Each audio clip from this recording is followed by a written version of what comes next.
ঘুম ধরায় এমন আত্মা ভোলা, কিউক পাখির নাই রে ডানা কেমন খোদার শান, কিউক পাখির নাই রে ডানা কেমন খোদার শান।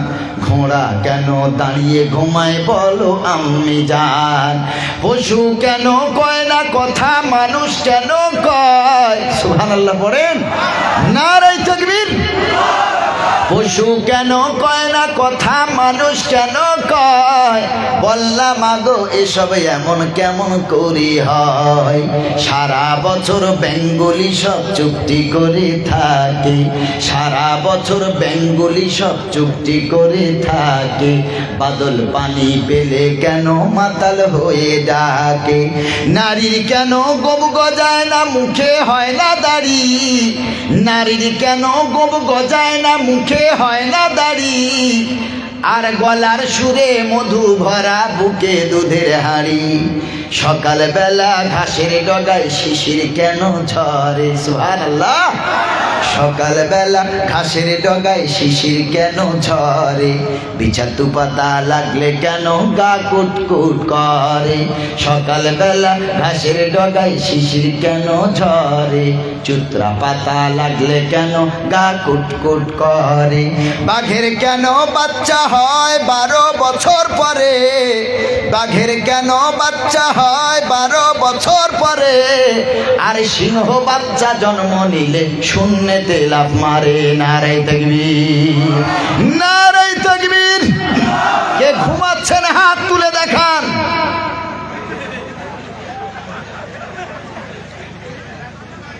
কে বাবাজি আবেগে ওয়াজ শুনছে, বলে शादी में ब्याज लेना देना हराम है, वो শুনছে शादी में प्याज लेना देना हराम है। কে গো বাবাজি, ট্রেনে বিক্রি হচ্ছে রুটি তরকারি, একটা লোক সারা রাত কিচ্ছু খায়নি, ভোরের বেলা ট্রেনে উঠেছে, সকালবেলা ট্রেনে উঠে জানালার সামনে বসেছে, ট্রেনে উঠে জানালার সামনে বসেছে, পেট ভরা ক্ষুধা, ক্ষুধার যন্ত্রণা, ঘুমও ঠিকঠাক আসছে না, ক্ষুধা লেগেছে। ও ট্রেনে যে হকার উঠেছে, ট্রেনে যে রুটিওয়ালা উঠেছে, বলছে রুটি তরকারি, এ জানালার সামনে বসে বসে বলছে ভাই এদিকে কি আছে, বলে রুটি আছে আর তরকারি আছে, খুলে দে বিসমিল্লাহ বলে। খিদের চোটে মোটা সোটা মানুষ তো, খিদের চোটে যা ছিল সব চেটে পুচে খেয়েছে। দোকানদার হকার ভাবছে আল্লাহ আল্লাহ, শুধু মনে মনে জিকির করছে আল্লাহ, এইরকম কাস্টমার যদি প্রতিদিন একটা করে তুমি দাও, আমার আর সারাক্ষণ এই রুটি তরকারি করে করে হাঁটতে হয় না। একজনই যদি সব খেয়ে নেয়, তার কাছে টাকা নিয়ে বিদায় নেব। সব খাচ্ছে আর মনে মনে শুধু আলহামদুলিল্লাহ আলহামদুলিল্লাহ বলছে। খেয়ে দে যখন এবার উনি হাত ধুয়ে আবার ঘুমাতে যাচ্ছে, রুটিওয়ালা বলছে হ্যাঁ গো ভাই টাকা, তুমি যে খেলে টাকা দিয়ে ঘুমাও। বলছে টাকা মানে, তুমি তো বললে রুটি সরকারি। বলে আমি জানি ট্রেনও সরকারি, অল্প পয়সায় বহুদূর যাওয়া যায়, ট্রেন সরকারি, তো ট্রেনের খাবারও সরকারি। রুটিওয়ালা এবার বলছে মারবো কম আর ছুট করাবো বেশি, আমি রুটি সরকারি বলেছি না রুটি তরকারি বলেছি, তুমি ঘুমিয়ে ঘুমিয়ে সরকারি করছো। যারা বাঁশের গড়ায় হেলান দিয়ে ঘুমিয়ে ঘুমিয়ে ওয়াজ শুনছেন, কোথাকার জিনিস কোথায় ফেলবেন আল্লাহ ছাড়া কেউ জানে না। একটু জোরে তাকবীর দেন, নারায়ে তাকবীর। আরো জোরে বাঘের বাচ্চা, নারায়ে তাকবীর। আরো জোরে বলেন নারায়ে তাকবীর। বাতিল থমকে দাঁড়াবে মুসলমানের সামনে। এরকম ধ্বনি যদি হয়, বাতিল আমাদের সামনে আসবে নাকি? থমকে দাঁড়াবে। এই ধ্বনি আমরা ভুলে গেছি, এজন্য আল্লাহ আমাদের এই গজব দিচ্ছে। ভাইরা আমার, আল্লাহ রাব্বুল আলামিন বলেন আমি আল্লাহ সব ক্ষমতা আমার হাতে। ইন্নাল্লাহা আলা কুল্লি শাইইন কাদির। আল্লাহ তাআলা বলেন সকল ক্ষমতার উৎস হলাম আমি আল্লাহ। আবার আল্লাহ রাব্বুল আলামিন মিলকিয়ারদের কথা বলেন, জিকির করেন লা ইলাহা ইল্লাল্লাহ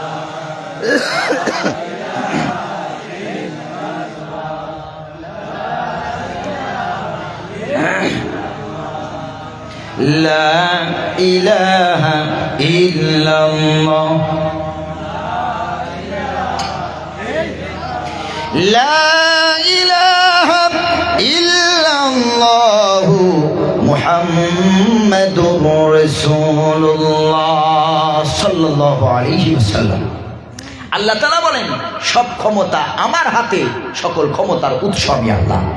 আবার আল্লাহ তাআলা তার ক্ষমতার প্রমাণ দেন, তাবারাকাল্লাযী বিয়াদিহিল মুলকু ওয়া হুয়া আলা কুল্লি শাইইন কাদির। আল্লাহ তাআলা বলেন বান্দারে সব রাজত্বের মালিক আমি আল্লাহ, আমার দুই হাতের ভিতরে আমার রাজত্ব আছে, আমার ক্ষমতা আছে। ওরে বান্দা তোর ক্ষমতা বেশি না, আজ তুই পৃথিবীর বুকে আছিস, তুই বাবু হয়েছিস, দাদা হয়েছিস, তোর আছে লাঠির গরম, পাটির গরম, বন্দুকের গরম, টাকার গরম, গাড়ির গরম, বাড়ির গরম, পাটির গরম। তুই কবরে আসার পরে ফুল নরম হয়ে যাবি, ওখানে কোনো গরম চলবে? আরো জোরে বলেন। এই পৃথিবীতে গরম গরম ভাব, আমি বিশাল টাকাওয়ালা, আমি পার্টির নেতা, সদস্য, মন্ত্রী, আমার বিশাল ক্ষমতা, ক্ষমতার দাপট দেখিয়ে তুমি আল্লাহর জমিনে চলো। আল্লাহ তাআলা বলেন লা তামশি ফিল আরদি মারহা। এ অহংকারী বান্দা, খবরদার, আমার জমিনে থাকবি আর অহংকার করে আমার জমিনে চলবি, এটা হতে পারে না। কারণ এই জমিনের মালিক তুই না, এই জমিনের মালিক কে? আল্লাহ। আসমান ও জমিনের মালিক আল্লাহ। আল্লাহ তাআলা বলেন লিল্লাহি মুলকুস সামাওয়াতি ওয়াল আরদ ইয়াখলুকু মা ইয়াশা ইয়াহাবু লিমান ইয়াশাউ ইনাথা ওয়া ইয়াহাবু লিমান ইয়াশাউ যুকুর আও ইউযাওযিজুহুম যুকরানা ওয়া ইনাথা ওয়া ইয়াজআলু মান ইয়াশাউ আকিমা। সুবহানাল্লাহ। আগেই বলেছিলাম পাঁচটা জিনিসের জ্ঞান কার কাছে? বক্তব্য ভুলে গেলে হবে না। পাঁচটা জিনিসের জ্ঞান কার কাছে? পৃথিবীর কোনো ডাক্তারের কাছে না, সায়েন্টিস্টের কাছে না, বিজ্ঞানীর কাছে না, দার্শনিকের কাছে না।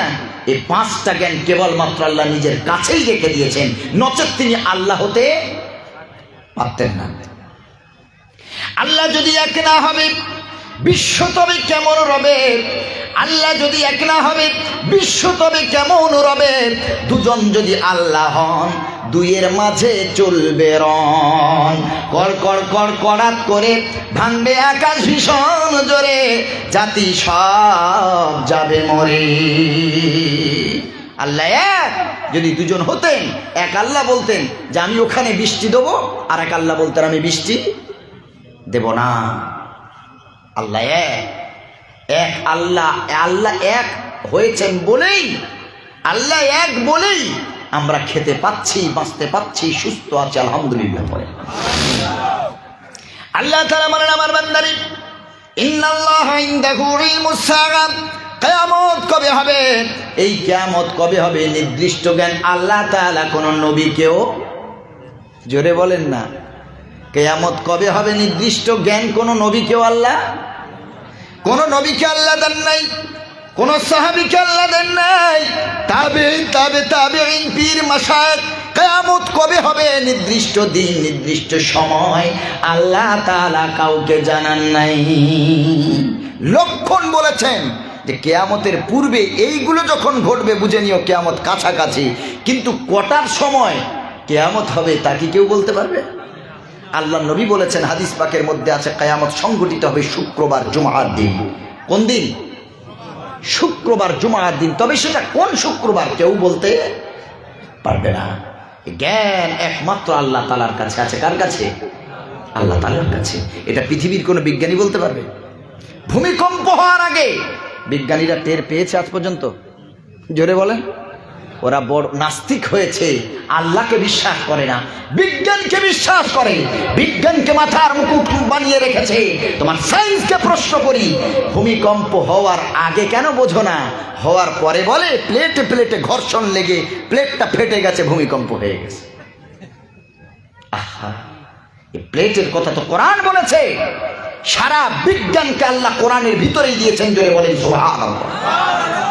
কোরআন বলছে সাবআ সামাওয়াত ওয়াল আরদু মিসলাহুন্না, আল্লাহ তাআলা বলেন 7টা আকাশ যেমন বানিয়েছি এই জমিনটারে 7টা স্তরে বিভক্ত করেছেন, জোরে বলেন সুবহানাল্লাহ।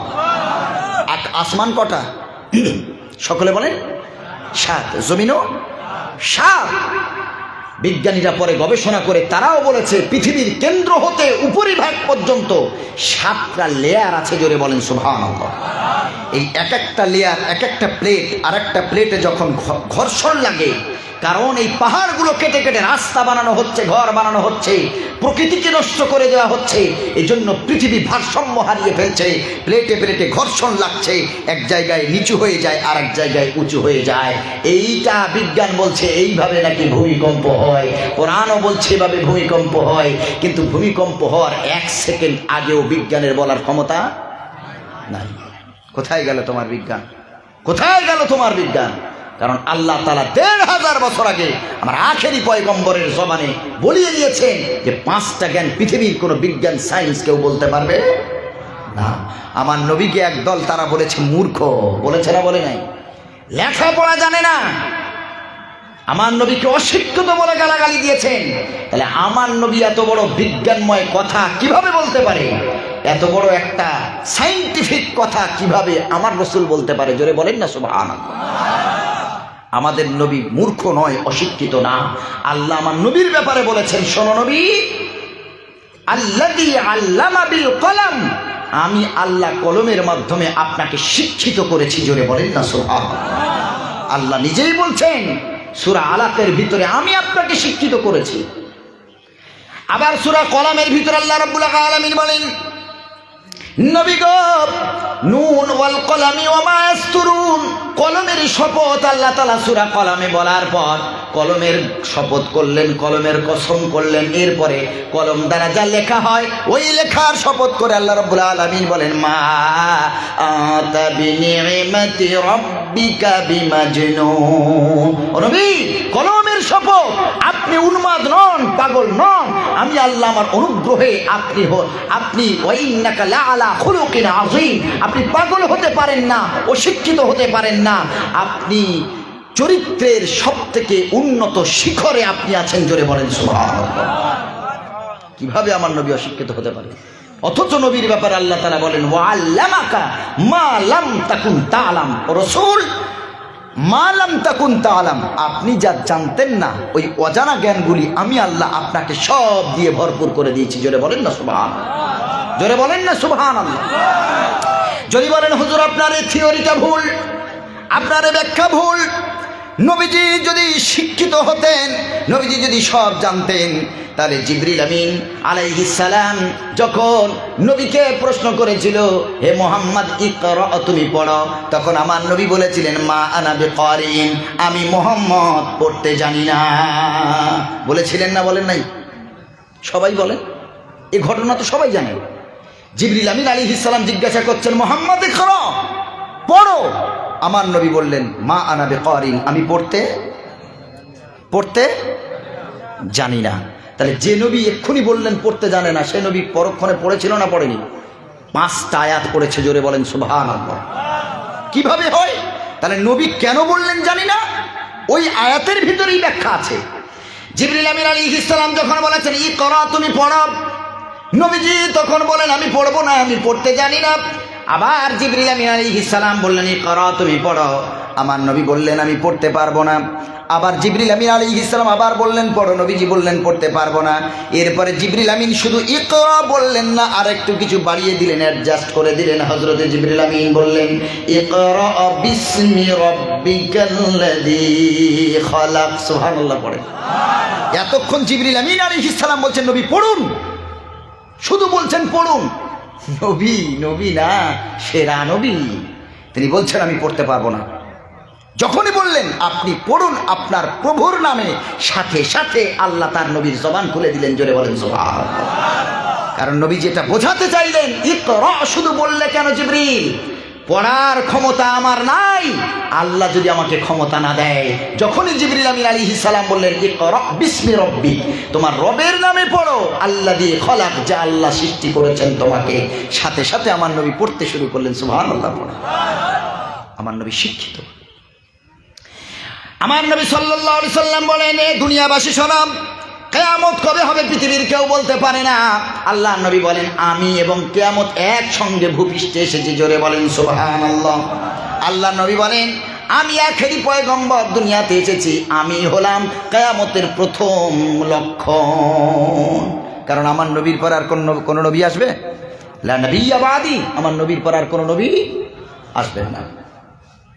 ভাইরা আমার, দ্বিতীয় জ্ঞান আল্লাহ রাব্বুল আলামিন বলেন ওয়ায়ুনাজ্জিলুল গায়স, কোথায়, কখন, কোন সময়ে কতটা বৃষ্টি হবে আবহাওয়া দপ্তর নির্দিষ্টভাবে বলতে পারে না। সুবহানাল্লাহ পড়েন।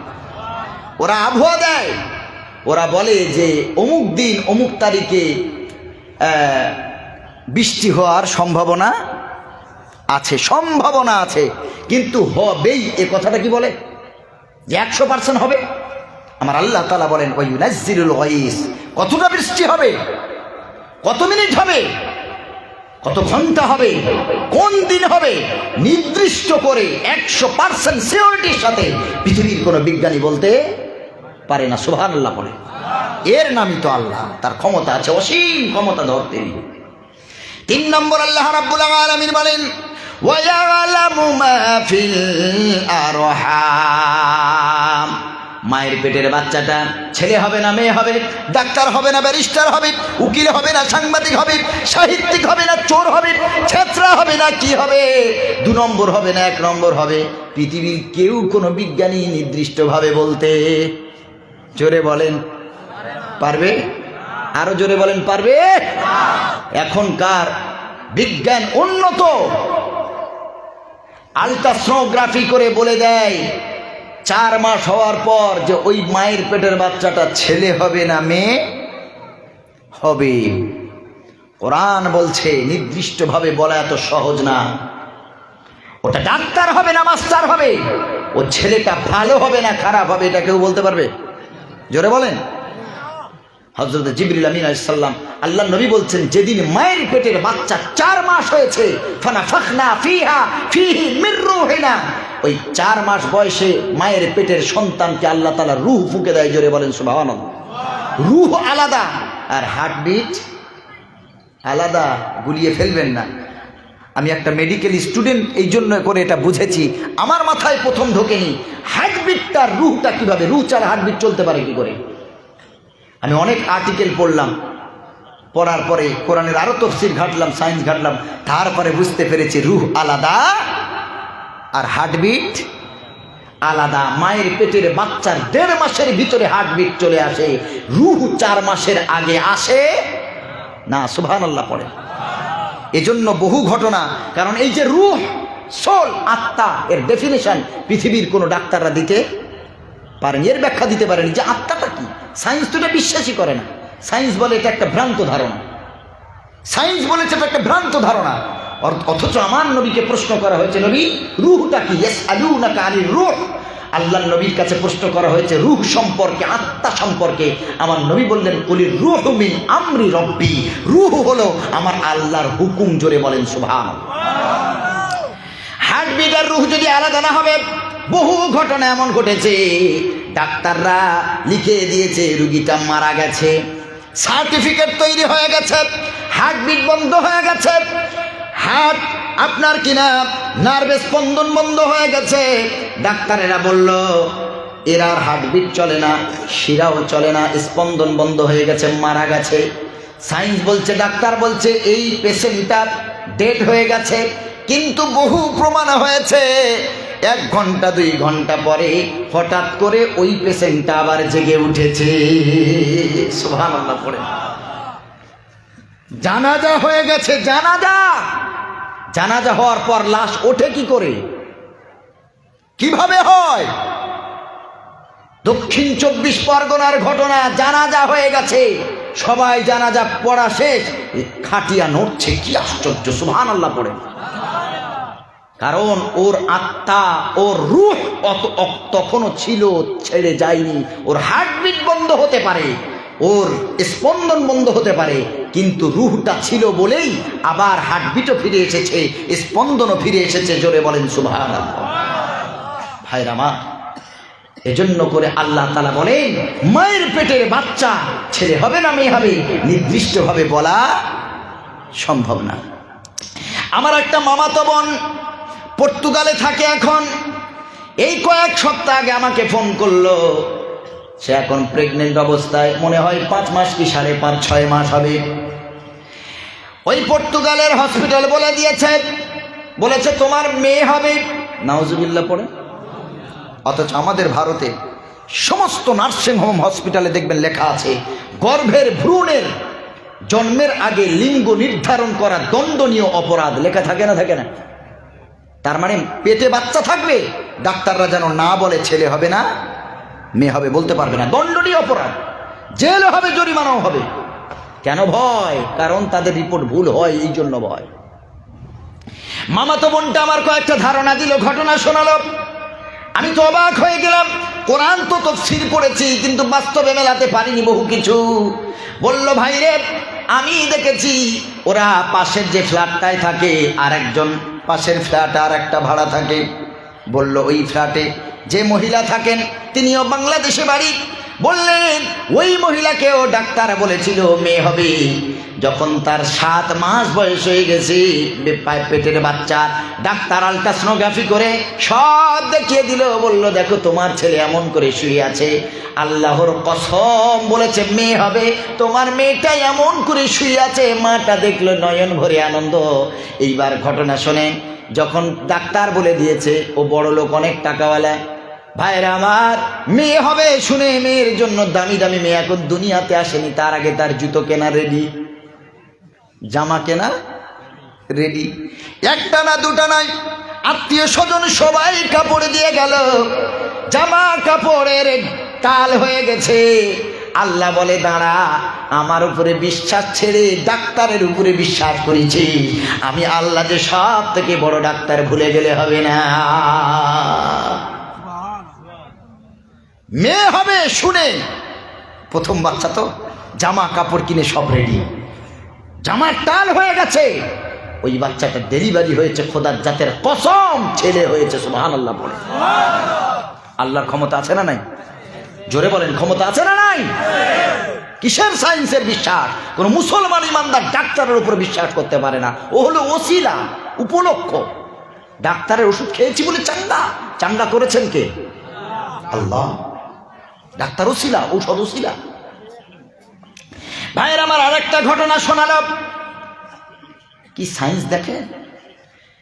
আরেকটা ঘটনা শোনালাম, মায়ের পেটের বাচ্চা যখন 6-7 মাস হয়ে গেছে, ডাক্তার আলট্রাসোনোগ্রাফি করে বলল, ওই মাটারে কেমন শোনাচ্ছে দেখেন। বললো, এখন উন্নত যুগ, বিজ্ঞানের অনেক উন্নতি হয়েছে। বলল, তোমার পেটের বাচ্চা, দুটো বাচ্চা এক জায়গায় জুড়ে গেছে। নাউজুবিল্লাহ পড়েন। একটা মা এটা শোনার পরে আর সুস্থ থাকতে পারে? হ্যাঁ, যমজ বাচ্চা হোক, দুটো একসাথে হোক, কিন্তু আলাদা, সুন্দর, সুস্থ, তাহলে কোনো অসুবিধা নেই।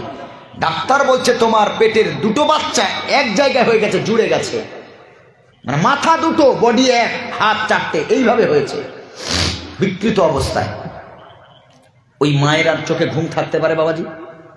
আর ঘুম থাকতে পারে? ওই মা সুস্থভাবে খেতে পারবে না। মামাতো বোন এই ঘটনা শোনালো, বলল, ভাই রে, যেই দিন থেকে ওই মহিলাকে এই ডাক্তার বলে দিয়েছে, ওই দিন থেকে মহিলা আল্লাহর কাছে তাহাজ্জুদের নামাজ পড়ে কাঁদতে লেগেছে। আল্লাহ, আমি ডাক্তারকে বিশ্বাস করি না গো আল্লাহ, আমার পেটের দুটো বাচ্চা যদি জুড়ে যায়, এই বাচ্চাকে কিভাবে আমি প্রসব করব, আমি কিভাবে লালিত পালিত করব। আল্লাহ, তোমার কাছে সব ক্ষমতা, আয় আল্লাহ, তুমি আমার সুস্থ বাচ্চা দান করো।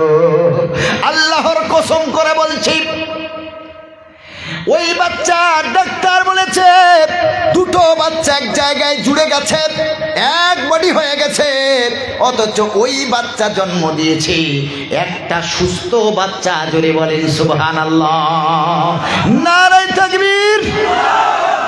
আমার খোদার ক্ষমতাকে কেউ অস্বীকার করতে পারবে না। যদি বলে প্রমাণ আছে, ইউটিউবে মারুন, এরকম প্রমাণ হাজারো পাবেন, হাজারো পাবেন। কিসের সাইজ? আল্লাহ বলেছেন সঠিক কোনটা ওটা একমাত্র নির্দিষ্ট জ্ঞান আল্লাহর কাছে আছে, নির্দিষ্ট জ্ঞান আছে। আল্লাহর ক্ষমতা ছিল, আছে, থাকবে। ওয়ায়াবকা ওয়াজহু রাব্বিকা যিল জালালি ওয়াল ইকরাম কুল্লু মান আলাইহা ফান। সারা পৃথিবী শেষ হয়ে যাবে, সকল ক্ষমতার লণ্ডভণ্ড হয়ে যাবে, আমার আল্লাহর ক্ষমতার অস্তিত্ব টিকে থাকবে। জোরে বলেন সুবহানাল্লাহ। আল্লাহর ক্ষমতার শেষ নেই। ভাইরা আমার, একজন মহিলা, তার নাম হলো হান্না। আপনারা অর্ডার নিয়ে এসছেন 12টা পর্যন্ত জলসা, ইনশাল্লাহ 12টায় দোয়া করব, আল্লাহ যদি চায়। আল্লাহর ক্ষমতা শোনেন। একজন মহিলা, তার নাম হলো হান্না। কি নাম বললাম? হান্না, হয়াকার, দন্তন্য দন্তন্য আকার। হান্না বয়স হয়ে গেছি, আল্লাহর কাছে দোয়া করে, আল্লাহ আমার একটা সন্তান দাও। ওই সন্তানকে আল্লাহ আমি মসজিদুল আকসার খাদেম বানাবো। সুবহানাল্লাহ পড়ে। আমি বুঝতে পারছি না মানে, আচ্ছা আচ্ছা আচ্ছা, মানে একটা তাবারকের ব্যবস্থা, সিন্নির ব্যবস্থা আছে তো? জি জি জি, সব হবে ইনশাল্লাহ। আপনারা যাবেন না, সিন্নিগুলো রান্না হয়েছে, খাবে কে? আল্লাহ আপনাদের ধৈর্য দান করুক। ভালো লাগছে বাবাজি? ঘুমাচ্ছেন না তো? আলহামদুলিল্লাহ। হযরতে হান্না আল্লাহর কাছে কান্না করে। আল্লাহ, ঘটনাটা শোনাই, তাহলে আল্লাহর ক্ষমতা যে কত আরো আপনাদের ক্লিয়ার আসবে। আল্লাহর যে ক্ষমতা অনেক, এটা শুনলে আরো বুঝতে পারবেন। হযরত ইব্রাহিম আলাইহিস সালামের ফাঁকে আরেকটা কথা বলি। ইব্রাহিম আলাইহিস সালাম, নবী ইব্রাহিম, আমাদের পিতা ইব্রাহিম আলাইহিস সালাম যুদ্ধ করবেন, নমরুদের বিরুদ্ধে ক্ষমতা দেখাবেন। আল্লাহর কাছে জিজ্ঞাসা করছেন, আল্লাহ নমরুদ বলেছে আমি মৃতকে জীবিত করতে পারি, জীবিতকে মৃত করতে পারি। ইব্রাহিম বললেন কি করে? নমরুদ বলল, শোনো, যেই লোকটাকে জেলবন্দি করা ছিল ছেড়ে দিল, বলল এর তো মৃত্যুদণ্ড ছিল, কিন্তু একে ছেড়ে দিলাম মানে বাঁচিয়ে দিলাম। আর একটা নিরপরাধ মানুষ, তাকে হত্যা করা হলো বলে দেখো এই লোকটা তো বাঁচার অধিকার ছিল, আমি ওকে হত্যা করলাম মানে আমি জীবন কেড়ে নিলাম। হযরত ইব্রাহিম নবী হেসে বলছেন, এটাকে তো জীবন দেওয়া বলে না, নেওয়া বলে না। এরপর ইব্রাহিম নবী আল্লাহকে জিজ্ঞাসা করছেন, আল্লাহ ওয়াইদ ক্বালা ইব্রাহিম রাব্বি আরিনি কাইফা তুহিল মাউতা। হযরত ইব্রাহিম নবী আল্লাহকে জিজ্ঞাসা করছেন, আল্লাহ কাইফা তুহিল মাউতা, তুমি কিভাবে মৃতকে জীবিত বানাতে পারো? আল্লাহ তাআলা বলেন, এ ইব্রাহিম, ক্বালা আওয়ালাম তুমিন, তুমি কি তা বিশ্বাস করো না? তুমি তো একটা নবী। ইব্রাহিম নবী বললেন, আল্লাহ অবশ্যই বিশ্বাস করে, লিয়াতমাইন্না কলবি, যদি আপনি দেখাতেন তাহলে আমার অন্তরটা আরো শান্তি লাভ করতো। জোরে বলেন না সুবহানাল্লাহ। ইব্রাহিম নবী বললেন, আল্লাহ আপনার ক্ষমতা তো আমি বিশ্বাস করি, কিন্তু যদি আমাকে দেখাতেন তাহলে আমি বুকে সাহস নিয়ে নমরুদের বিরুদ্ধে আমি দাঁড়াতে পারবো। আল্লাহ বলেন, তাই? বলল হ্যাঁ। আল্লাহ রাব্বুল আলামিন বলেন, ইব্রাহিম فخذ أربعة من الطير فصرهن إليك ثم جعل على كل جبل منهن جزءا ثم ادعهن يأتينك سعيا। ইব্রাহিম আলাইহিস সালাম, তুমি 4 ধরনের পাখিকে এক জায়গায় করো। কয় ধরনের? আরবাতাম মিনাত তাইর, 4টে পাখি। হযরত ইব্রাহিম নবী আলাইহিস সালাম একটা কবুতর নিলেন, একটা ময়ূর নিলেন, একটা চড়ুই পাখি নিলেন, আর একটা মোরগ নিলেন। মনে থাকবে, মোরগের জায়গায় কেউ বলেছেন কাক। একটা নিলেন চড়ুই পাখি। চড়ুই পাখি শুনেছেন? ছোট্ট ছোট্ট হয়, এদিকে দেখা যায় কিনে জানি। চড়ুই পাখি একটা হলো কবুতর, একটা হলো ময়ূর, আর দুটোর একটা হয় কাক নচে মোরগ। আল্লাহ তাআলা বলেন ইব্রাহিম এই চারটাকে তুমি জবাহ দাও। হযরত ইব্রাহিম আলাইহিস সালাম এই চারটাকে জবাই করলেন, পালকগুলো ছাড়িয়ে দিলেন, পালকগুলো যে যার পালক সব উড়িয়ে দিলেন। ইব্রাহিম আলাইহিস সালাম পালক ফেলে দিলেন। এরপর আল্লাহ রাব্বুল আলামিন বলেন ফাসরুহুন্না ইলাইক, এই চারটে জিনিসের গোস্তকে তুমি এক জায়গায় মিক্স করে দাও। মানে চারটে পাখির গোস্তকে টুকরো টুকরো টুকরো টুকরো করে এক জায়গায় মিশিয়ে দাও।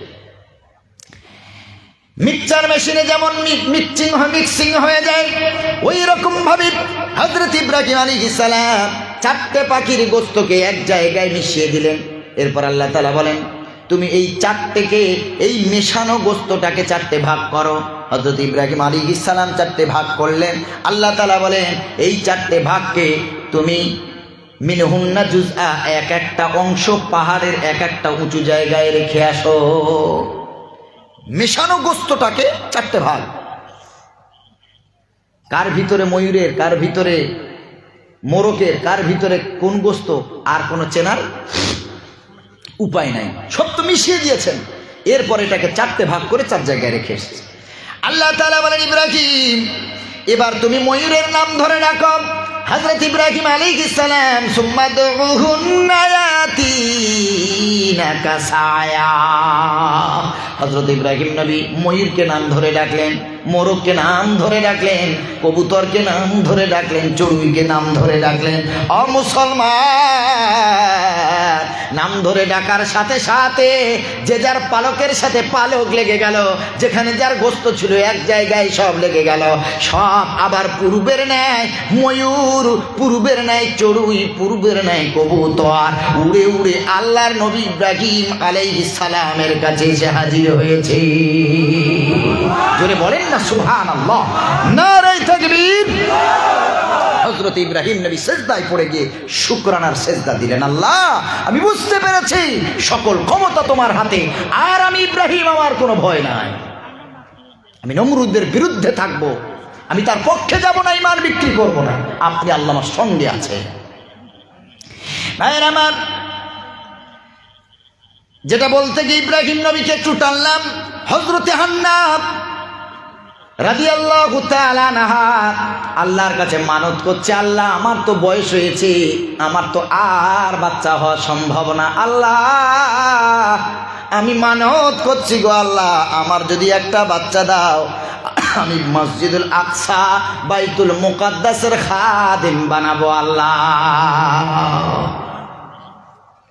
আল্লাহ তাআলা মানত কবুল করলেন। মানত কিভাবে করতে হয় বুঝতে পারছেন? আল্লাহ যদি আমার পেটে একটা সন্তান দাও তো আমি মসজিদের খাদেম বানাবো। আর আমরা যে কি মানত করি আল্লাহ ছাড়া কেউ জানে না। নামাজের মানত দেবেন, রোজার মানত দেবেন, সন্তান ভালো হয় না, আল্লাহ সন্তান যদি ভালো হয়ে যায় আমি 1 মাস নফল রোজা করে দেবো, 15টা নফল রোজা করে দেবো, এইসব মানত করবেন। আয় আল্লাহ আমি 10,000 টাকা এতিমখানায় দেবো, মাদ্রাসার কোরআনে হাফেজ হবে, এই মানত করেন। আল্লাহ আমাদেরকে কবুল করুক, সকলে বলেন আমিন। মানত করেন, আল্লাহ এত বছর বিয়ে করেছি, ডাক্তার তো বলেছে বাচ্চা হবে না, তবে আল্লাহ কঠিন মানত করছি, নিয়ত করছি, যদি তুমি দাও এই পেটে সন্তানটাকে আমি মাদ্রাসার পড়িয়ে হাফেজ আলেম করাবো। মানত করে দেখেন এসব মানত কবুল হয় কিনা। ভাইয়ের আমার, হযরতে হান্না রাদিয়াল্লাহু তাআলা আনহা মানত করলেন, আল্লাহ আমার পেটের যে বাচ্চা আমি আল্লাহ মানত করলাম, ইন্নী নাদারতু লাকা মা ফি বাতনি মুহাররারান ফাতাকাব্বাল মিন্নি ইন্নাকা আনতাস সামিউল আলিম। আল্লাহ পেটের বাচ্চার জন্য মানত করলাম, কবুল করো। আল্লাহ তাআলা কবুল করলেন, বাচ্চাও দিলেন আল্লাহ, কিন্তু বাইতুল মুকাদ্দাসের খাদেম বানাবে। বাচ্চা যখন প্রসব করেছে হযরতে হান্না তখন বলছেন, আল্লাহ ইন্নী ওয়াদাতুহা উনসা, আয় আল্লাহ আমি তো মেয়ে ছেলে প্রসব করেছি। কি প্রসব করেছে? কিন্তু মসজিদের খাদেম কারা হয়, ছেলে না মেয়ে? আল্লাহ দিয়েছেন কি? মেয়ে।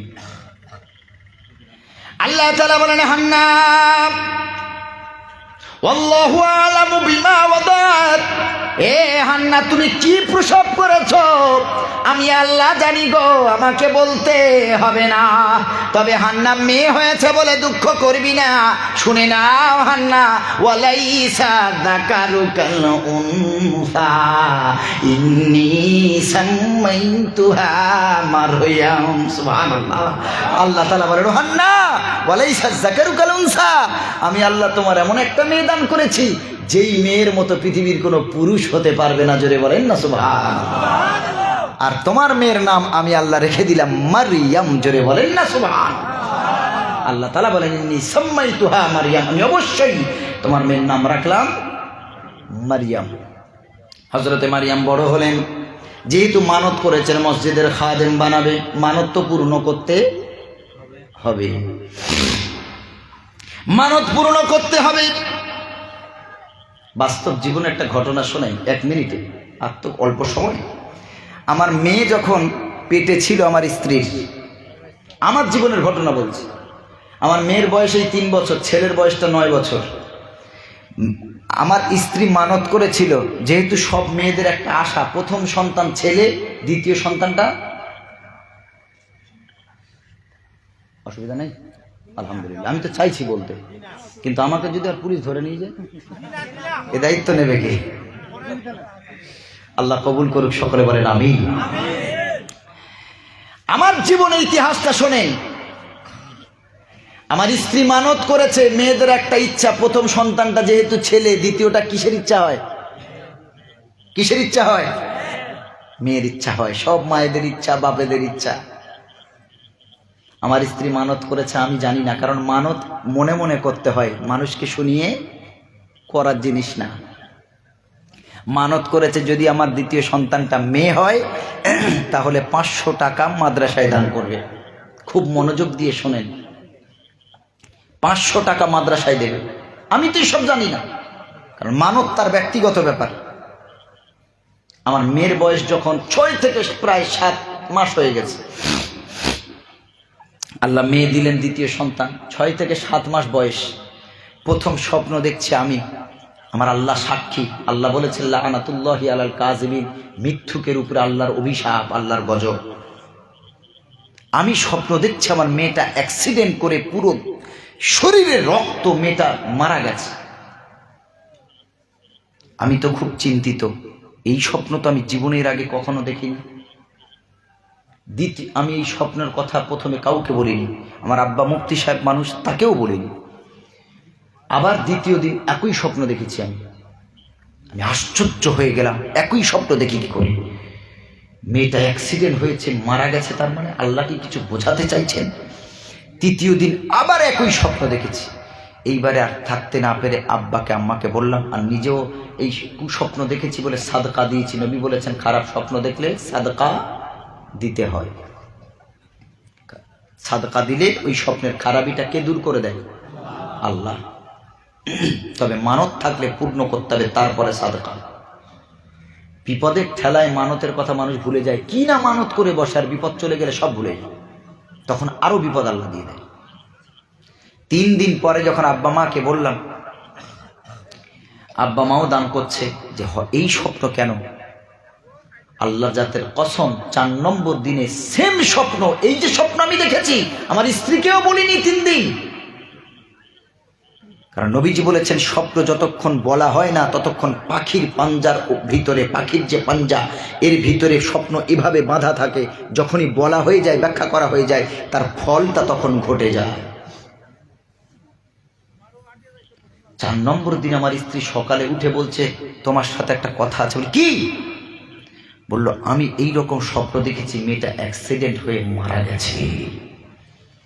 আল্লাহর কসম বলছি, সকালবেলা আমি ব্রাশটা হাতে নিয়ে ওয়াশরুমে যাচ্ছি, ওইখানেই দাঁড়িয়ে আমি শরীরের লোম সোজা হয়ে গেছে, আমি ঝরঝর করে কেঁদে ফেলেছি। আল্লাহ, তুমি কি বোঝাতে চাইছো? কি বোঝা বোঝাতে চাইছো একই স্বপ্ন আমিও দেখলাম 3 দিন, আমার স্ত্রীকেও দেখাচ্ছ, আল্লাহ তুমি কি বোঝাতে চাইছো? খোদার কসম ওই সময়টা আল্লাহ আমার সাথে সাথে আমার মাথায় আসার কথা ছিল না, কিন্তু আল্লাহ ওই সময় আমার মাথায় এনে দিয়েছে।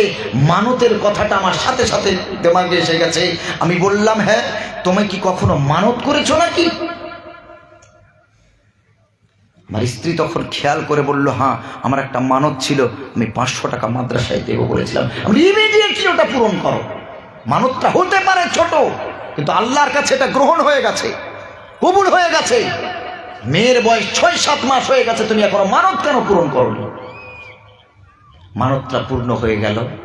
আমার বাচ্চাকে আল্লাহ আজ এখনো সুস্থতা দান করেছেন, বলুন আলহামদুলিল্লাহ। এই জীবনে একটা ঘটনা বললাম শিক্ষার জন্য। মানুষ বিপদে পড়লে অনেক কিছু বিপদ উদ্ধারের জন্য মানত করে বসে, বিপদ চলে গেলে সব ভুলে যায় আনন্দের ঠেলায়, সব ভুলে যায়। আল্লাহ রাব্বুল আলামিন বলেন, ওয়া ইয়ামসাসকাল্লাহু বিদুররিন ফালা কাশিফা লাহু ইল্লা হু। আল্লাহ রাব্বুল আলামিন বলেন, মানুষের কাছে যখন আমি আল্লাহ কোনো বিপদ পাঠাই, মানুষের কাছে যখন আল্লাহ তাআলা কোনো বিপদ পাঠায়, আল্লাহ তাআলা বলেন বিপদ উদ্ধারের জন্য মানুষ তখন বসে শুয়ে দাঁড়িয়ে আল্লাহকে স্মরণ করে।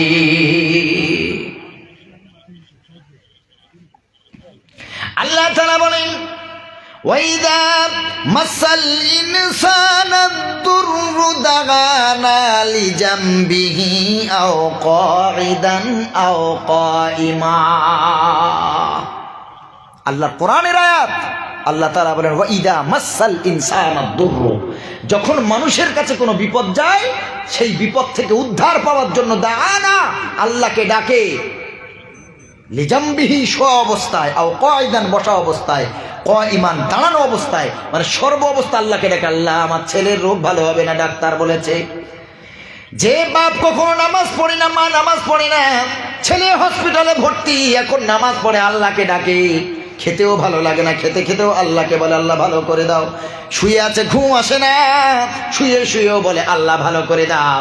আল্লাহ যখন মা বাবার চোখের পানি দোয়াটা কবুল করে নিয়ে তার আল্লাহ তার বান্দিকে যখন ভালো করে দেয়, বাচ্চাকে ভালো করে দেয়, মাকে ভালো করে দেয়, পেশেন্টকে ভালো করে দেয়, তখন আল্লাহ রাব্বুল আলামিন বলেন, আমার ওই বান্দা এত বড় কাপুরুষ, এত বড় নেমো খারাপ, যে বান্দা বিপদের সময় আমি আল্লাহ আমাকে ডেকেছি, এখন আমি আল্লাহ ফালাম্মা কাশাফনা আনহু দুররাহু, আমি আল্লাহ যখন তার বিপদ দূর করে দিই, আমি আল্লাহ যখন তার বিপদ উদ্ধার করে দিই, তখন সে এমন ভান করে মাররাকা আল্লাম ইয়াদুনা ইলা দুররিম মাসা, যেন সে কখনো বিপদের জন্য আমি আল্লাহ আমারে ডাকে নাই।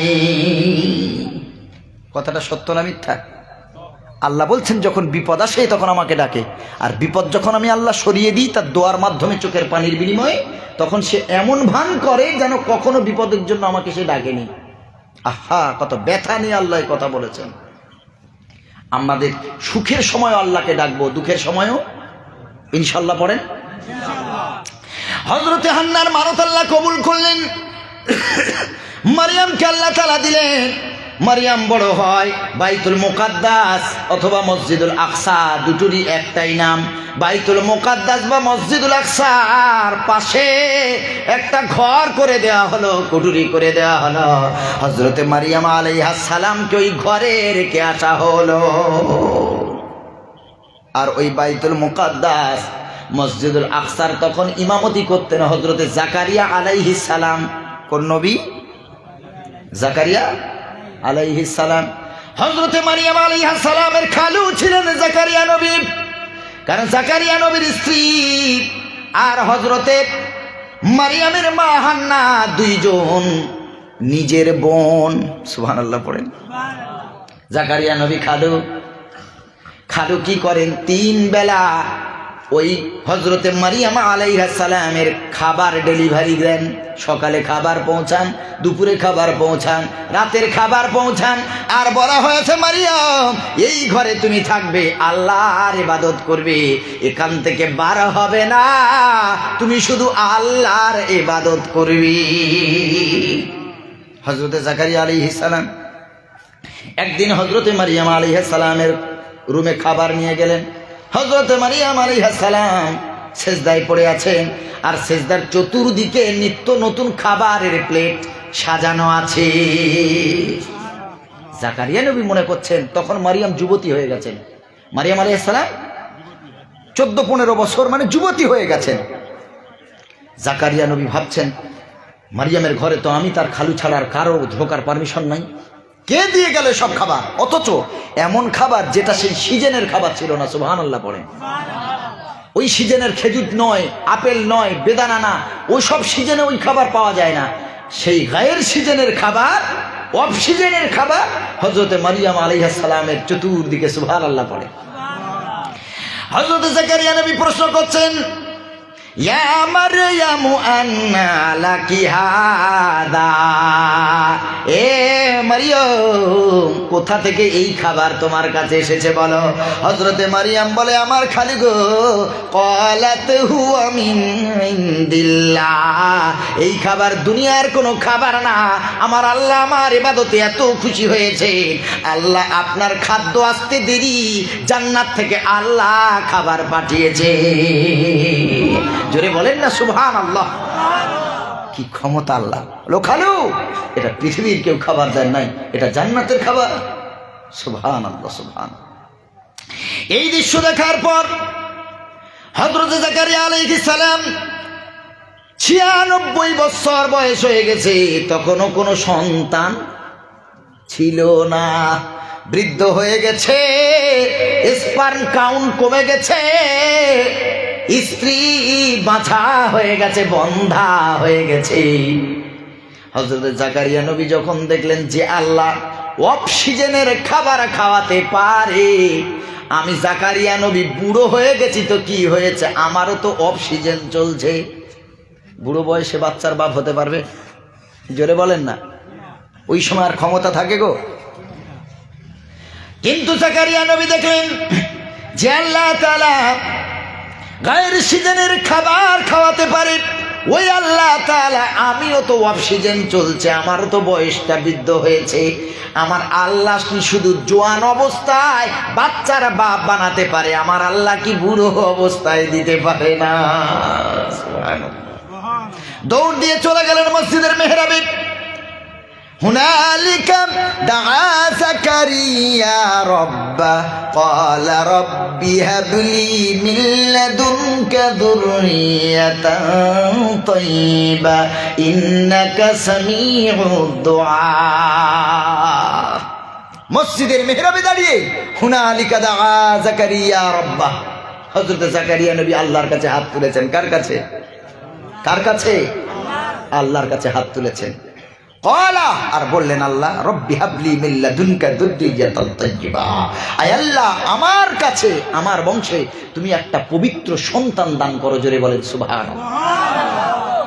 এই দোয়া করার পর আল্লাহকে একটা দামি কথা বললেন, আল্লাহ ইন্নাকা সামিউদ দুআ, তুমি তো দোয়া শ্রবণকারী, কবুলকারী। জোরে বলেন না সুবহানাল্লাহ। আমি যে পার্টি করি, আমি যদি সেই পার্টির সুনাম গাই, সেই পার্টির নেতার গুণ গাই, তাহলে পার্টির নেতার কাছে আমি ভালো হব না খারাপ হব? পার্টির কাছে ভালো হব না খারাপ হব? আমি ওই পার্টির কাছে সব কিছু গ্রহণ করব আর তার বিরুদ্ধে চলবো, তাহলে কি সেই পার্টি ভালোবাসবে? জোরে বলেন। হযরতে জাকারিয়া আলাইহিস সালাম, আল্লাহর ক্ষমতা, আল্লাহকে বলছে, আল্লাহ ইন্নাকা সামিউদ দুআ, আল্লাহ তুমি ছাড়া কেউ নাই, তুমি আমার দোয়া শ্রবণকারী। সুবহানাল্লাহ। আল্লাহ খুশি হবেন না হবেন না? খুশি হবে। আল্লাহ তাআলা দোয়া খুব কবুল করে নিলেন।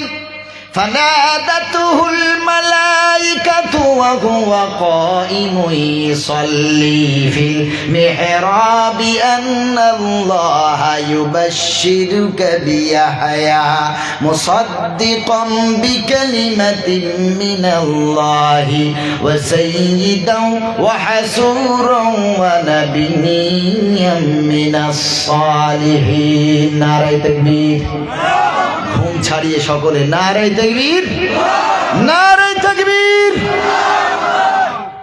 আল্লাহর কাছে তখন হাত নামান নাই হযরত জাকারিয়া নবী দাঁড়িয়ে দাঁড়িয়ে দোয়া করছেন আল্লাহর কাছে যখন এই দোয়া করলেন আল্লাহ আমাকে একটা পবিত্র সন্তান দান করো গো তুমি তো দোয়া শ্রবণকারী এই কথা বলার সাথে সাথে জিবরিল আমিন এসে হাজির এসে বলে ফানাদাতুহুল মালাইকা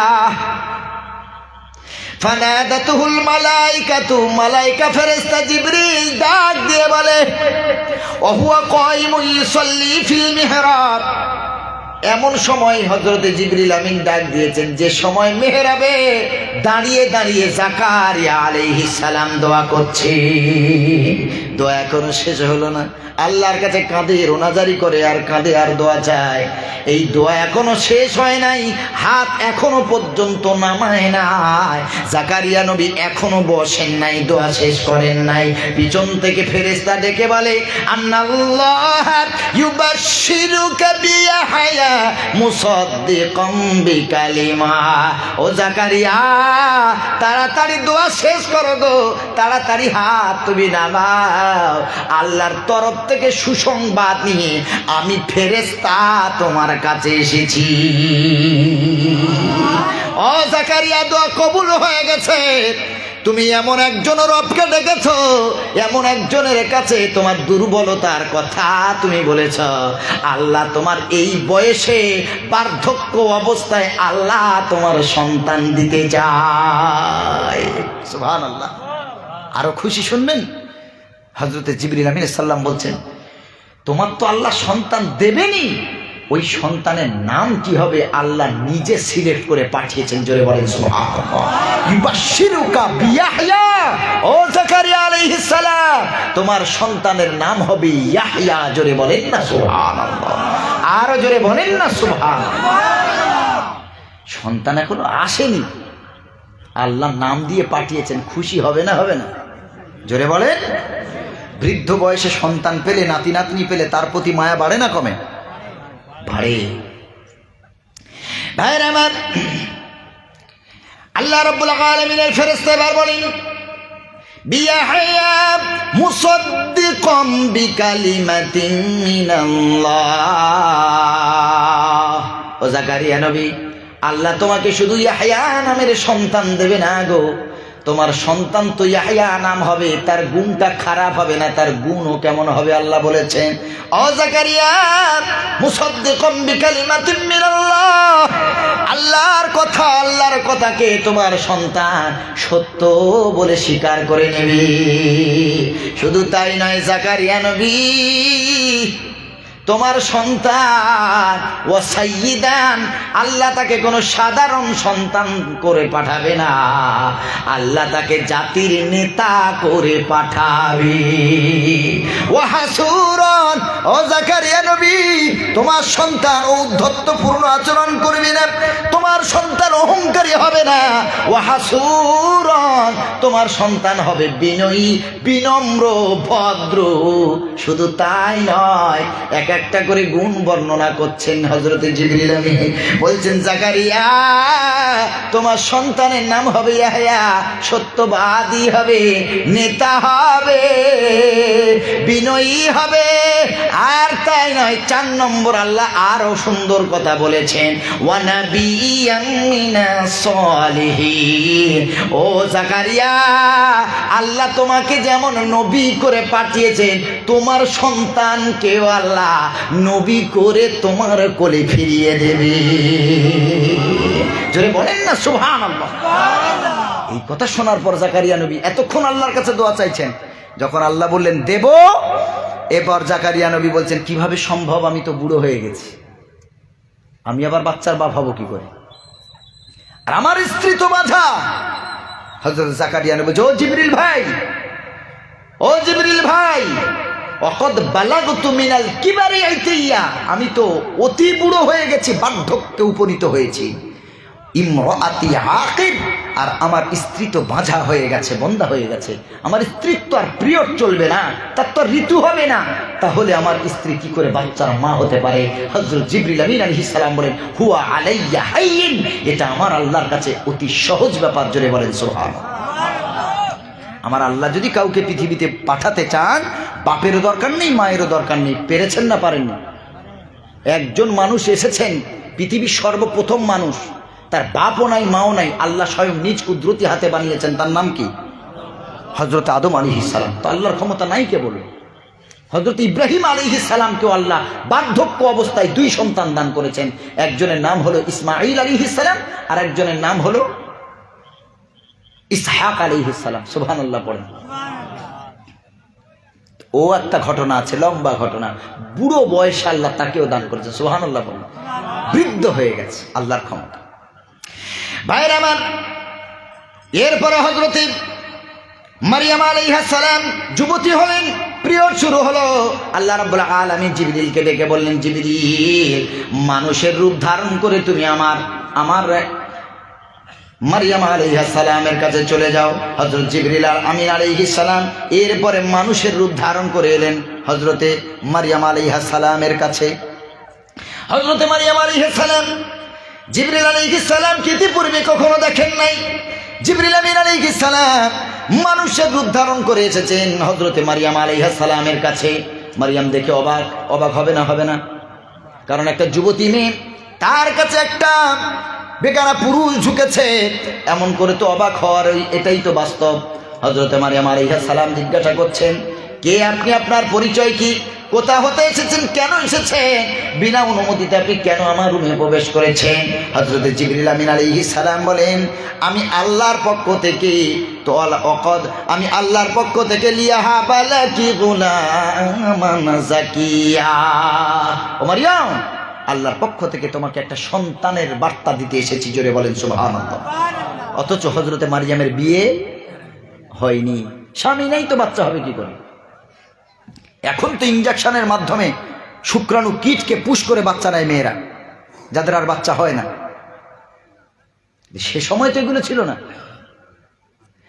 ভাইরা আমার, এরপরে হযরতে মারিয়াম আলাইহিস সালাম বলছেন, ওয়ালাম ইয়ামসাসনি বাশারুন ওয়ালাম আকু বাগিয়া, ও জিবরিল ভাই, আমার বিয়ে হয় নাই, স্বামী নাই, আমার সংস্পর্শে কোনো পুরুষও আসে নাই, তবে আমি ওয়ালাম আকু বাগিয়া, আমি ব্যভিচারিণীও নই। তবে বলো জিবরিল, আমার কি করে সন্তান হতে পারে? হযরত জিবরিল আমিন বললেন, হুয়া আলাইয়া হাইয়িন, এটা আল্লাহর কাছে সহজ ব্যাপার। হযরতে জিবরিল আলাইহিস সালাম হযরতে মারিয়ামের জামার কলার ধরে বিসমিল্লাহ বলে একটা ফুঁক দিয়ে দিয়েছেন। এই ফুঁকের বরকতে বিনা স্বামীতে আল্লাহ মারিয়াম আলাইহিস সালামকে সন্তানের মা বানিয়েছে। শুধু একটা ফুঁক, শুধু একটা ফুঁক দিয়েছেন, সন্তানের মা হয়ে গেছে। সুবহানাল্লাহ। কিন্তু সমাজ কি এটা বিশ্বাস করবে? জোরে বলে, সমাজ কি বিশ্বাস করবে?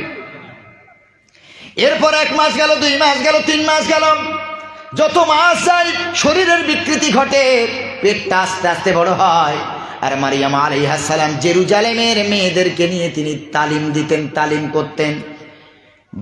বেবি দুনিয়াতে আসার আগে কয়েকটা দিন আগে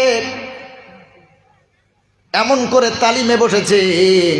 আর হযরতে মারিয়াম আলাইহিস সালাম চাদর দিয়ে প্রতিদিন শরীরটা ঢেকে রাখতেন, যাতে মানুষ বুঝতে না পারে। একদিনের ঘটনা হলো, হাওয়াতে চাদর উড়ে গেল, শরীরের পরিকাঠামো নারীরা দেখতে পেয়েছে, পেটের অবস্থা দেখতে পেয়ে বলে, মারিয়াম, কে এই ঘটনা ঘটালো? তুমি তো আমাদেরকে তালিম করো, জলসা করো, তুমি তো আমাদেরকে এত ভালো কথা বলো, মারিয়াম, তোমার দ্বারা এমন ঘৃণিত একটা কাজ হবে আমরা বিশ্বাস করতে পারি না। মারিয়াম, আমাদের পবিত্র ধাম হতে এই পেটে বাচ্চা নিয়ে এখান থেকে চলে যাও, এখানে তোমার আর কোনো জায়গা নাই। দেখেন, যেই মারিয়ামের বক্তব্য, ওয়াজ, জলসা সবাই মন দিয়ে শুনতো, মারিয়ামের অবস্থা দেখে বলছে আর তোমার এখানে জায়গা নাই, তোমার এখানে জায়গা নাই। ইয়া উখতা হারুন, হে হারুনের বোন, হে হারুনের মেয়ে, হারুনের বোন, তোমার মা ভালো ছিল, উম্মুকি বাগিয়া, তোমার মা তো ব্যভিচারিণী ছিল না, তোমার বাপ তো ভালো ছিল, তবে তোমার এই চরিত্র কেন হলো? মা কানা আবুকি ইমরাআ সাউইন ওয়া মা কানাত উম্মুকি বাগিয়া। এ মারিয়াম, তুমি এখান থেকে চলে যাও, পবিত্র ধাম ছেড়ে। বাইতুল মুকদ্দাসকে অপবিত্র করো না, মসজিদুল আকসাকে অপবিত্র করো না, তুমি এখান থেকে চলে যাও। মারিয়াম তো একা, আল্লাহ ছাড়া আর কেউ তার সঙ্গে নাই। পেটে বাচ্চা, গর্ভ অবস্থায় মারিয়াম বেরিয়ে গেল।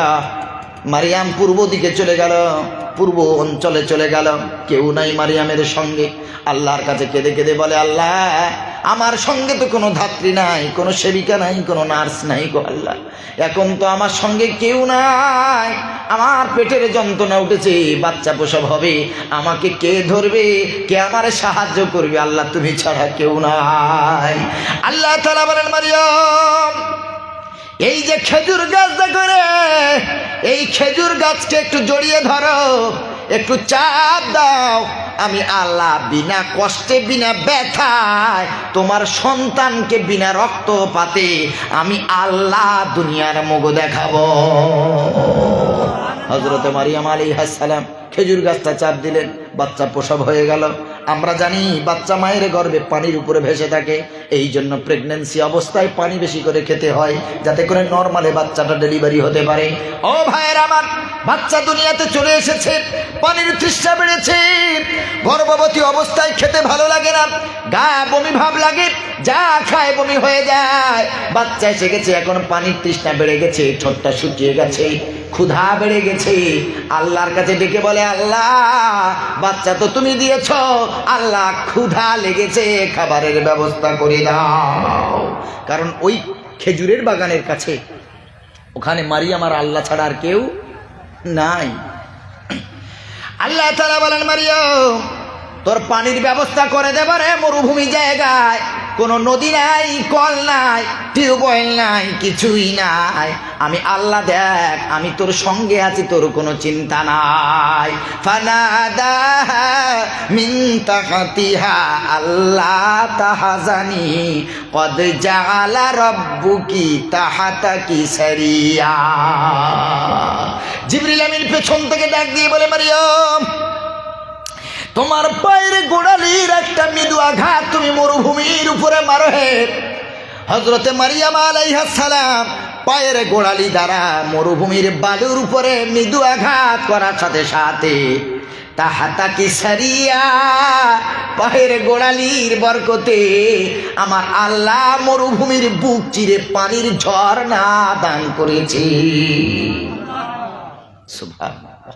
মারিয়াম গোসল করলেন, বাচ্চার গা পরিষ্কার করলেন, এরপরে আল্লাহ তাআলা মারিয়াম বলেন, আল্লাহ, এবার তো খাবো, পানি তো তুমি খাওয়ালে, মনটা তো তৃপ্তি দান করলে, আল্লাহ এখন তো পেটে ক্ষুধা লেগেছে, আল্লাহ খাবো কি?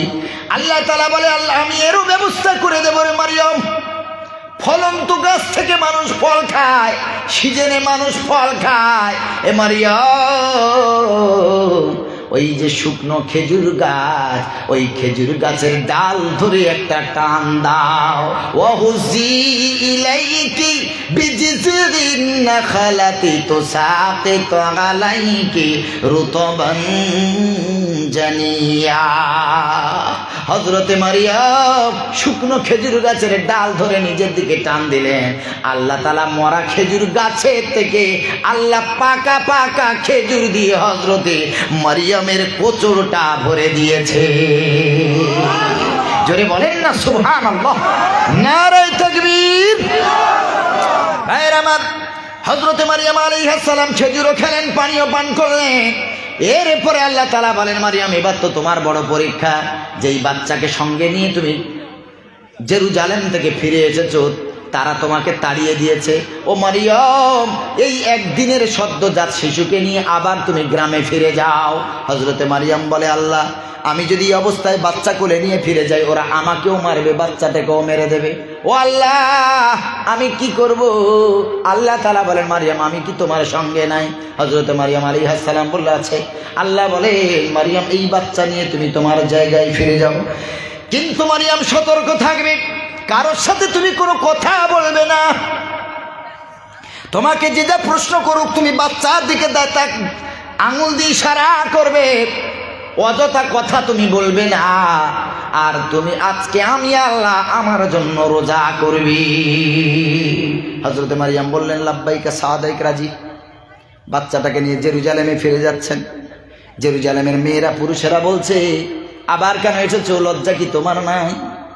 হযরতে মারিয়ামকে হাজারো কথা শোনায়, কিন্তু আল্লাহ তো নিষেধ করেছেন, মারিয়াম, তুমি কারোর সাথে কথা বলবে না। হযরতে মারিয়াম আলাইহিস সালাম বলেন, হযরতে মারিয়াম আলাইহিস সালাম বলেন, ইন্নী নাযারতু লির-রহমানি সাওমান ফালান উকাল্লিমাল ইয়াওমা ইনসিয়া। ও জেরুজালেমের নারীরা, আমি আজকে তোমাদের সাথে কথা বলবো না। আমি আজকে রোজা করেছি আল্লাহর জন্য। এরপর তারা বলে, তাহলে আমাদের সাথে কথা বলবে কি? ফাআশারাত ইলাইহি, সুবহানাল্লাহ পড়ে। হযরতে মারিয়াম কথা বলেন না। তারা বলছে, তাহলে কথা বলবো কার সাথে? বলে, আমার কোলে যে একদিনের বাচ্চা শুয়ে আছে, এর সাথে কথা বল। জোরে বলেন সুবহানাল্লাহ। ফাআশারাত ইলাইহি, বাচ্চার দিকে ইশারা করছেন তিনি। এরপর জেরুজালেম ওয়ালারা বলছেন, ক্বালু কাইফা নুকাল্লিমু মা কানা ফিল মাহদি সাবিয়া। মারিয়াম রে, তুমি কি পাগলি হয়ে গেছো? ব্রেনের তার কি কেটে গেছে? এই কোলের সদ্যজাত শিশু, কোলের বাচ্চা, এই বাচ্চা আমাদের সাথে কি কথা বলবে? আমরাও বা তার সাথে কি কথা বলবো? এই কথা শেষ না হতে হতে, খোদার কসম, একদিনের বাচ্চা ঈসা নবী মায়ের কোলে শুয়ে শুয়ে মুখটা ঘুরিয়ে তাদের উত্তর দিয়েছে, ক্বালা ইন্নী আবদুল্লাহ। নারায়ে তাকবীর। একদিনের বাচ্চা যখন তার মাকে অপমান করছে, মাকে বড় ছোট কথা বলছে, একদিনের শিশু সহ্য করতে না পেরে মাথা ঘুরিয়ে তাদেরকে বলছে, এই জেরুজালেমবাসীরা, ইন্নী আব্দুল্লাহ, আমি কোনো আল্লাহর বেটা না, সন্তান না, ছেলে না, আমি হলাম আল্লাহর গোলাম, আল্লাহর বান্দা। জোরে বলেন সুবহানাল্লাহ। শুধু তাই নয়, একদিনের শিশু কতগুলো কথা বলেছে।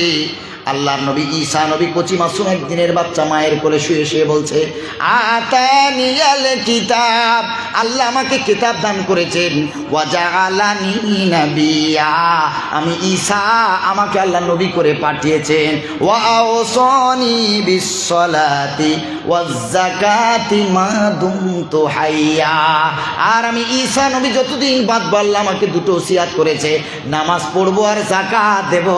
একদিনের বাচ্চার মুখে এতগুলো কথা শুনে হাজার হাজার হাজার হাজার নন মুসলিমেরা ইসলাম কবুল করে নিয়েছে।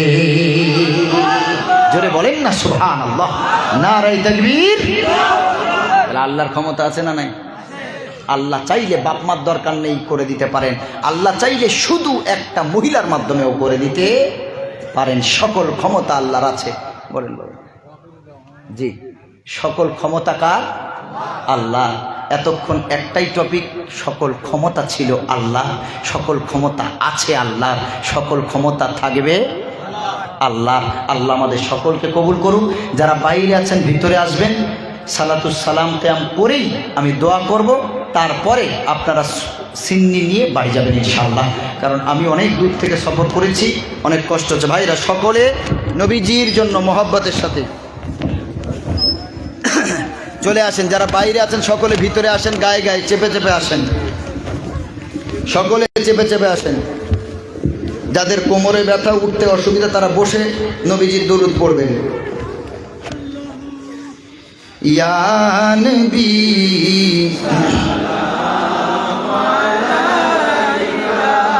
ইয়া রাসূল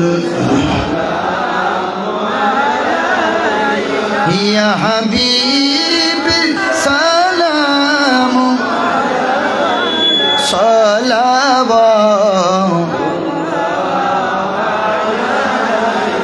طلع البدر علينا من ثنية الوداع طلع البدر علينا من ثنية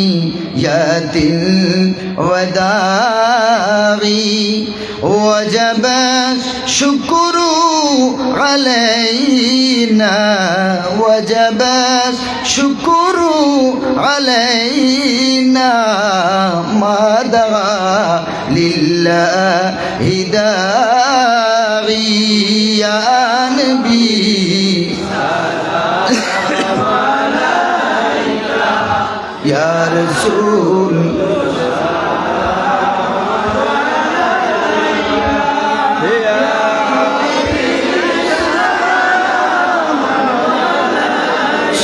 صلوات الله عليك أشرق البدر عليك